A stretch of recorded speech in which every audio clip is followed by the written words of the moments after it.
guys, in today's video I'm going to be talking through my OCR A-level English language paper 1. So in this video I'm just going to go through question 1A, and then otherwise it'll be too long, and then I'll do the rest of the questions in subsequent videos hopefully.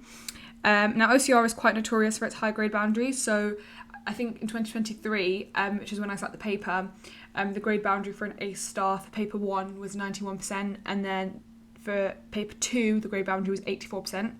Now obviously you do have to take into consideration coursework, which is marked at 40. That can either bring up your grade or lower your grade depending on how you did. So yeah, that's something to take into consideration. I sat this exam in 2023, so I don't think the resource booklet has been released as I'm recording this. So I'll just give a little bit of context in terms of what the text was about for question 1. So for question 1A and question 1B, there was a text, and it was about London and sort of all the things that you can do in London when you're visiting, and the places to go to. I don't exactly remember whether it was a magazine or what it was published in, but it was a non-fiction piece of text that was kind of informing and entertaining, and it was to do with London. Now for question 1A, the question is always the same, as you know, it's the text that changes, but just to jog your memory, I'll read out the question. So the question was, giving careful consideration to the context of the text, identify and analyse the patterns of lexical and semantic use.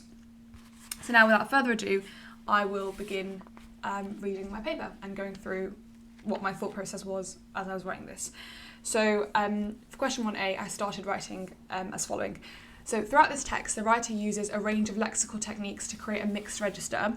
The informal aspect of the register is created through the selective use of personal pronouns. For example, the writer uses a second person pronoun your and your in whether you want to save some cash or you're looking.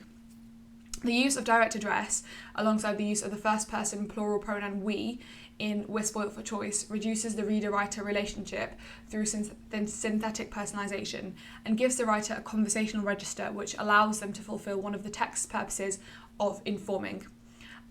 So essentially the way that we were taught, and the way that I always like to do this, was I used this mnemonic which was GAP, so it was genre, audience, purpose.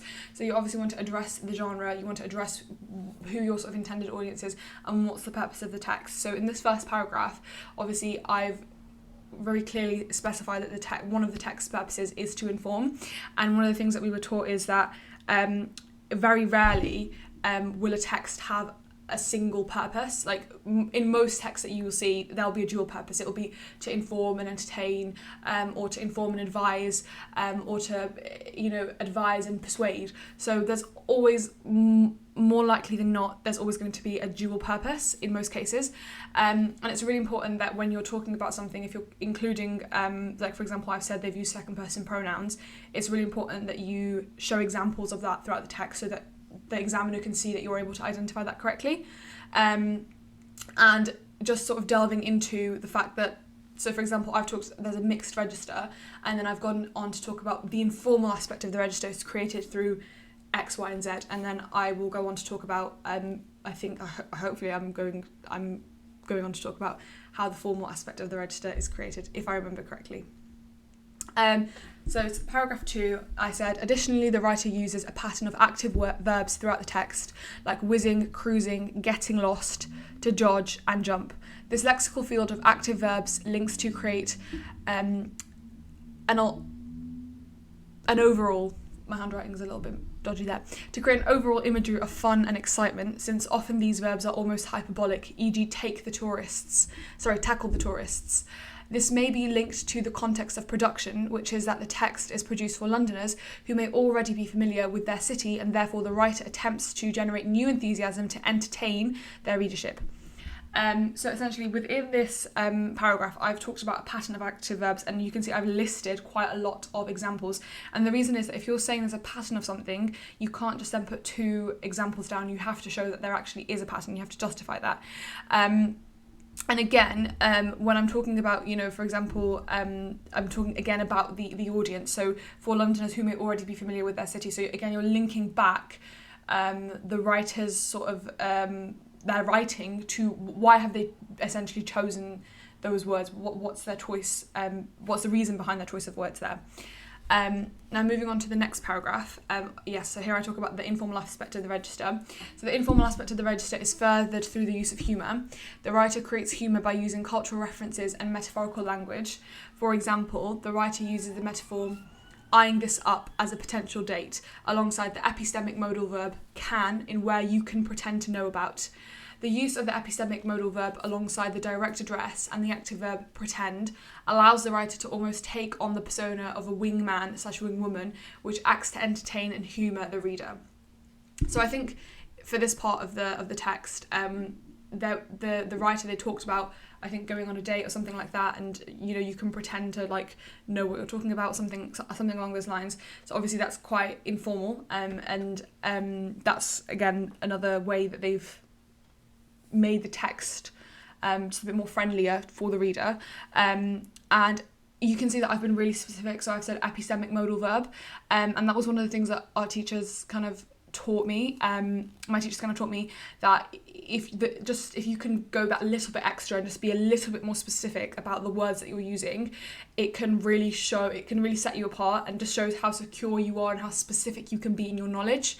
And even in that phrase, so for example, eyeing this where you can pretend to know about. So I've talked about the epistemic modal verb can, but then I've also gone on to say that pretend is an active verb. So again, even within the same phrase, if you can just be really kind of scientific almost or forensic about the specific words, you don't have to go into every single word, but you obviously want to be discerning and pick out the words that you know are going to kind of give you the most kind of, what's the word for it, return of investment, so you can get the most out of those words. And it's being able to identify the parts of the text that are going to be really fruitful to talk about, rather than just writing about everything and anything for the sake of it.